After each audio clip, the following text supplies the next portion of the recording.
Grit's stomach turned as Joe, the resident cook, plopped down a ladle full of baked beans onto his tray with a bandaged hand. Joe attempted a pained smile down at him. Grit looked at Joe quickly, then asked, "Is this it?" Joe shrugged at him, his face looking more sickly than usual, then moved on to plop the so-called meal onto the plate of the next patient, waiting to be served.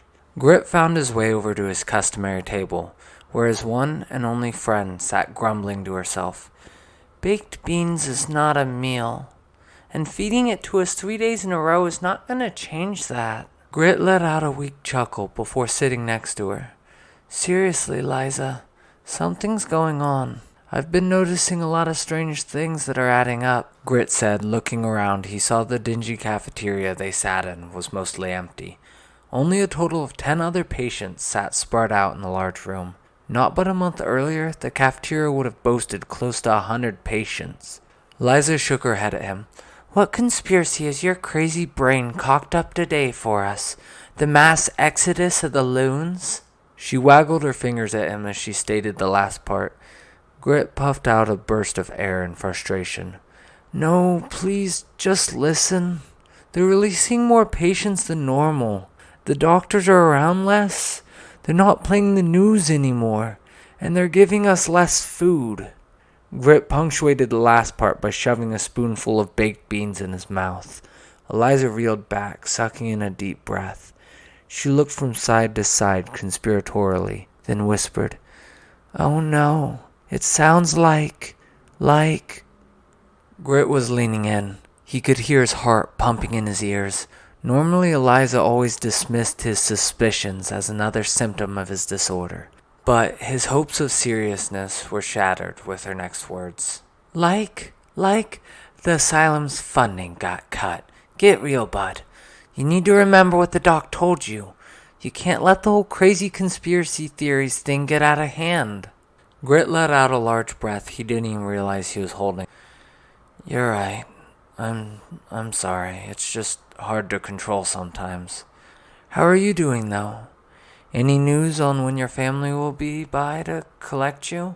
Eliza's face fell as her hands traced the still healing scars she had made on her forearms not but a month ago. "No, they haven't told me anything yet. I wouldn't be surprised if I end up signing myself out of here in a couple months when I turn 18. Grit grimaced, thinking back on how lonely it had been before Eliza had came along. He'd spent the good part of 6 years in the asylum after an incident during a family vacation that left both his parents dead and his mind in tatters. While the years of therapy had allowed him to rebuild most of his mind, he still constantly found himself revisiting that terrible night and wondering what caused it. Eliza saw the far-off look Grit was starting to get. She immediately pulled a stick of scented chapstick from her pocket and waved it in front of his nose. His eyes cleared and he was once again looking at her instead of through her, albeit with heavy breaths racking his chest. "You with me, Grit?" she said gently, fear and worry lacing her voice. Yeah, Grit stuttered out. "Sorry, just got lost in my thoughts, yeah. Sorry." "Anyway," Eliza said, trying to keep Grit's attention, "did you hear about the huge fight between one of the orderlies and one of the patients in solitary?" Grit's eyes narrowed in confusion. "No, what happened?"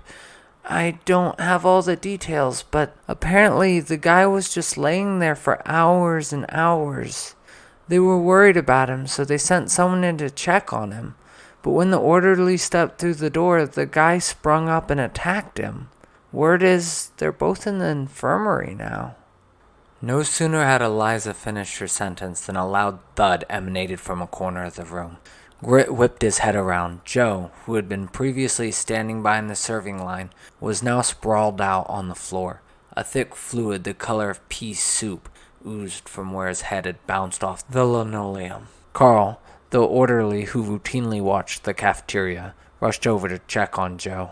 Grit could tell even from halfway across the cafeteria that something was horribly wrong. Thick cord-like veins the color of seaweed wrapped their way up Joe's half-bandaged arm, looking as though they were going to burst and shower Carl in the verdant liquid. Grit was enraptured by the spectacle. his mind going blank as a scene from his childhood tore at the back of his mind. He watched as Joe began emitting a ragged, wet, coughing sound. Grit launched to his feet, grabbing Eliza's hand and pulling her with him. "What are you doing? Where are we going? Do you know what's wrong with him?" Grit attempted to ignore Eliza's rapid-fire questions until she stopped in her tracks, pulling her hand away from his. Grit turned back toward her. Terror was written plainly across his features. "It may be nothing, but if I'm right, we need to get far away from them, as far away as possible." Eliza nervously looked back and forth from Grit to Joe. "You're not making any sense. You're starting to scare me." It was at this moment that Joe stood up shakily, a manic smile on his face. Green fluid slowly meandered down his chin. He opened his mouth as if to say something, when green, thorny vines shot out from his throat, gripping the sides of his lips and tearing his cheeks to the full extent of his jaw. Then, without so much as a cry of pain, Joe lurched forward and bit deeply into the orderly's shoulder. Panic erupted in the cafeteria, and Grit once again grabbed Eliza's hand and started dragging her out of the room. Screams of pain echoed down the corridor after them, as the creature that was once Joe tore into the orderly. The two sprinted down the main corridor, the minimal staffing evident as they met no resistance in their path. The two ducked down another hallway and then another. Eventually they found themselves crouching in Grit's room. Lifting his bed, he reached into a cut in his mattress where he pulled out a small bundle. Unwrapping the cloth, Grit produced a sharp-looking kitchen knife. Eliza gasped as she saw the light glinting off the steel. "How did you even get that in here?" Her fear momentarily replaced by stunned curiosity. Grit gave her a sheepish look. "Well, Joe isn't always the most careful when locking up the kitchen cart, and I guess it pays to be the most paranoid person in the room." "What's next?" Eliza asked, a tremor in her voice. "Do you need anything from your room?" Grit asked as he attempted to tie the knife to his waist. Eliza shook her head in the negative. "They didn't allow me to keep anything in my room. They were too afraid I'd hurt myself again." She scratched at the myriad of scabs and scars that lined her forearm. "So, what's next? You have a plan, don't you? I mean, you are the paranoid one." Grit cocked his head at Eliza. "Well, I wouldn't call it a plan." Eliza huffed. "Now's not the time to be technical. What's your idea, then?" Grit started popping each of his fingers as he spoke, a nervous tic that Eliza had seen him exhibit on many occasions, but never had gotten used to. "We need to try and make our way to the security room. We can see everything that's going on in the main areas of the hospital from there." "How are we going to get in there?" Eliza asked. "If we're lucky, the doors will be unlocked due to the situation," Grit explained. "And if we're unlucky?" Eliza asked, looking less than convinced. "I have a plan for that too, but you're not going to like it." Eliza gnashed her teeth. "Hit me with it." Having finished popping each of his knuckles, Grit began rubbing the back of his neck nervously. "Might as well go ask Carl for his key." "Carl?" Eliza questioned, eyes wide, staring at Grit. "You mean the Carl that thing bit? Then let's hope the doors are unlocked." The two were about to step out of Grit's room when a patient ran, screaming down the hallway, slamming his body against random walls and doors. Greenish blood splotches could be seen, tainting the walls where he had hit them. "We need to hurry," Grit said, now brandishing the knife in his hand instead of stowing it away. The two once again began making their way through the halls. Though it had been mere minutes since the two had made it into Grit's room, the hall looked completely transformed. Putrescent green liquid graffitied the walls and floors. Several plastic lunch trays were embedded in the light fixtures above, causing pieces of the corridors to be swathed in darkness. Grit and Eliza made it halfway through the complex before they saw the first pile of bloody remains. Grit shuddered and turned his head to the side as they walked by. Eliza's response was much less calm as her baked beans came back up for a return trip, splattering all over the walls, mixing with the green sludge. Her stomach lurched and made a second deposit when she saw that the remains were moving. The two quickly moved on, not allowing the meaning of that horrible realization to sink in. Grit bit his lip as he turned the corner and grabbed the handle of the security room door. He pulled hard, hoping above all else that the door would be unlocked. The unyielding steel door seemed to mock him as it refused to budge an inch from his incessant pulling. Looking back at Eliza, Grit shrugged his shoulders helplessly. I guess it's time to check on Carl then. You don't have to come though, Eliza. You can try and hide out here while I circle back and find the key. Eliza shook her head vehemently. You want to leave me here while you go out with our only weapon to get yourself killed? Nah, I think I'll come with. At least this way, if you die, I can take the knife off your body. Grit's face fell. He looked terror-struck. Eliza boffed at him. The joke wasn't that bad. Then, without warning, Grit lunged forward, driving the tip of the knife mere inches from Eliza's head. Eliza fell to the ground, weak at the knees as her shoulder was bathed in viscous fluid. Guess Carl found us, Grit said, his hand still clutching the hilt of the blade that now protruded from Carl's eye socket. He then took the keycard from around Carl's neck.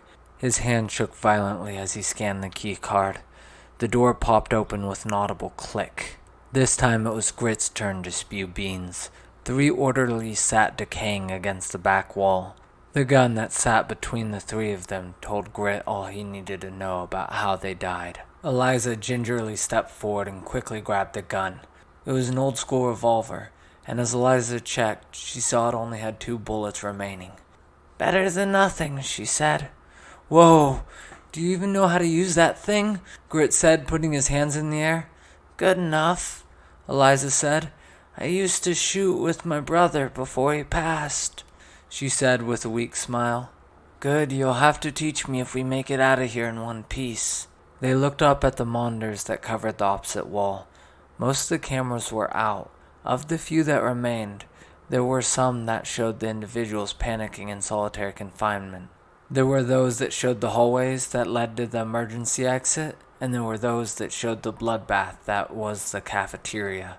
5 of the 10 patients could be seen mulling around the cafeteria, each of them exhibiting the freakish, extended smile that Joe had brought into fashion, and various strange vines and plant-like features growing out of their bodies.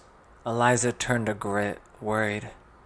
So, where to next? That, my dear players, is not Grit's decision to make. It's yours. Will they head straight for the exit? Might as well try and escape now while the coast is clear. Will they free the other patients? More hands means more help, right? But how would they know who is dangerous? But if they don't, aren't they just sentencing those people to starve to death? Or should they focus on themselves and gather supplies from the cafeteria and infirmary, even though both those places are where the heaviest amount of infected are? Or something else. If you have another idea that gets the most votes in the comments, then we will go with your idea. So hop onto our YouTube and cast your vote. Until next time, my dear friends, let's write a story. Let's play a game without the dice.